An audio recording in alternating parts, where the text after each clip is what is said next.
Seguimos conversando en Argumentos con Bruno Gallo y recordando también que están nuestras redes sociales. Ya tenemos allí un post más adelante. Vamos a leer algunos de los comentarios y preguntas que hace la audiencia en @argumentosgb en la cuenta de Instagram. Estamos hablando del tema, bueno, de la reforma constitucional. También ahora habría que evaluar parte de esas propuestas que hacen, pero en este escenario en Venezuela, donde estamos, bueno, en este 2025, donde inició con diferentes expectativas en materia económica, expectativas por lo que iba a pasar con las relaciones entre Venezuela y Estados Unidos, qué va a pasar con la economía, qué va a pasar con el petróleo, y en este momento ahora el debate se centra, reforma constitucional, elecciones. Realmente el debate está centrado donde debe, cómo centrarnos realmente en esas necesidades que hay que atacar, porque si bien parte de estos planteamientos que se dice, bueno, va a tocar la parte económica, pero ¿y estas propuestas o de alguna forma cómo empezar a trabajar en esto que realmente necesita el país para mejorar?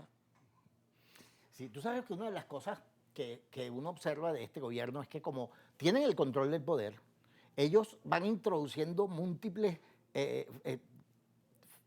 digamos, elementos que complejizan a tal punto la realidad que uno entonces se entretiene en una u otra cosa. Yo creo que una de las cosas que tiene que hacer esta oposición es abandonar el debate de la superfluosidad, ese debate absolutamente superfluo que se resuelve con una ofensa, con un adjetivo, poniéndole etiquetas a todo el mundo. Y generar estructuras de intelectuales, digamos, políticos de alto nivel, que sean capaces de leer, de descifrar lo que el gobierno está haciendo y poder oponerse democráticamente a ello. Tener claro cuál es la estrategia del gobierno y en consecuencia generar una estrategia. Pero si estamos permanentemente entretenidos en lo puntual, en la coyuntura, y no somos capaces de tener una visión estratégica, no somos capaces de ponernos de acuerdo en una visión estratégica, entonces ellos siempre van a tener una ventaja. Entonces, es entender la complejidad de la situación que estamos viviendo, multifactorial, llena de elementos que la hacen tremendamente difícil de descifrar y, en consecuencia, generar un consenso en torno a una política para enfrentarla. No una política con una consigna absolutamente vacía de vamos hasta el final y un montón de fanfarronerías, oponerse al gobierno, sino que oponerse con una política concreta. Si usted tiene un proyecto de constitución, nosotros tenemos un proyecto de defensa de esta o de estas otras modificaciones. Eso requiere cierto nivel de consenso, pero también requiere un cierto nivel de ponerle la cabeza a lo que pasa. Entonces, este es el único país donde las academias de la historia, de economía, de física, de matemática dicen una cosa y los partidos políticos andan en otra. Entonces, es tiempo de escuchar a la academia, es tiempo de escuchar a las universidades, es tiempo de consensuar una política para oponerse, repito, en mayúscula, porque no estoy invitando a ninguna cosa absolutamente subversiva o ilegal, democráticamente oponérsele a un gobierno con aspiraciones de quedarse en el poder. Bien, y en ese planteamiento que usted hace, bueno, es parte de la Asamblea Nacional, tiene allí también pues una responsabilidad como funcionario público. ¿Cómo realmente se centra y cómo realmente hace esas propuestas desde este espacio, por ejemplo, tan importante como lo es el Parlamento y también como representante, por ejemplo, de un partido político como Avanzada Progresista?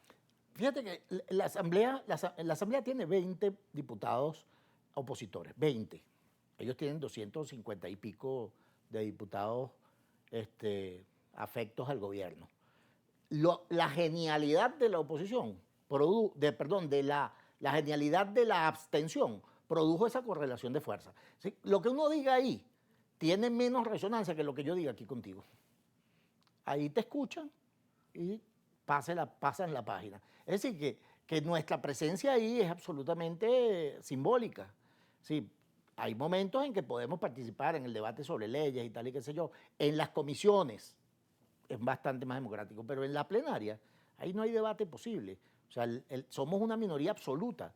Entonces es más importante nuestra presencia en estos medios para decirle a la gente lo que pensamos y ofrecer una estrategia de confrontación democrática con el gobierno. Claro, igual sigue siendo también un espacio de debate y donde es importante presentar esas propuestas. Lo menciono porque también Sí. aquí la semana pasada estaba un diputado y decía, bueno, sigo trabajando en una propuesta, por ejemplo, en el caso de la reforma de la ley de hidrocarburos, porque es necesario pensar a futuro Sí. cómo trabajar con el petróleo y que es necesario para mejorar la economía. Y también, como decía, bueno, desde los partidos, cómo sentarse y cómo realmente centrarse en eso, en que el debate esté en lo que realmente necesitan los venezolanos, cómo avanzar en ese consenso, cómo desde su Sí. perspectiva lo hacen, porque más allá de decirlo es cómo eso se transmite o se traduce en una realidad. Sí. Bueno, lo primero, fíjate, ¿qué sería lo primero que yo invitaría a la gente? A cambiar la correlación de fuerza.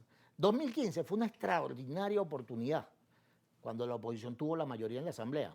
Fue una extraordinaria oportunidad para cambiar las cosas, para comenzar a hacer debate legislativo de verdad. Pero entonces se aprovechó la Asamblea de 2015 para ver cómo salimos del gobierno. Si nosotros no salimos de esa especie de permanente maniqueísmo de buenos y malos, patriotas y realistas, blancos y negros, si nosotros no nos salimos de ahí, es imposible pensar en una ley de hidrocarburos para enfrentarnos al futuro. Porque va a ser una ley de hidrocarburos del chavismo y una ley de hidrocarburos de los que no son chavistas, ¿no? Y eso no tiene ningún sentido. La ley de hidrocarburos, por ejemplo, es un tema en torno al cual todos los venezolanos debíamos consensuar una política, ¿no? El levantamiento de las sanciones que afectan más a la gente de a pie que al gobierno, bueno, eso es un tema para debatirlo como nación. Es decir, hay unas políticas de Estado que deben ser generadoras de consenso, ¿no? En la que todos los venezolanos deberíamos coincidir. Y allí hay una buena oportunidad en la Asamblea de hacer cosas en común. Hay otras como esto de cambiarle la estructura del Estado para mantenerse en el poder, que ahí no puede haber consenso posible.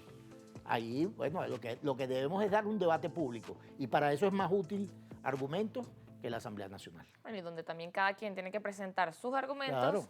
para realmente evaluar esas Claro. propuestas y ver realmente qué es lo que se quiere y ver el trasfondo de cada una de estas Es áreas. Nos correcto. corresponde ir a la pausa, pero al regreso ya venimos con la última parte de esta entrevista con Bruno Gallo. No se muevan.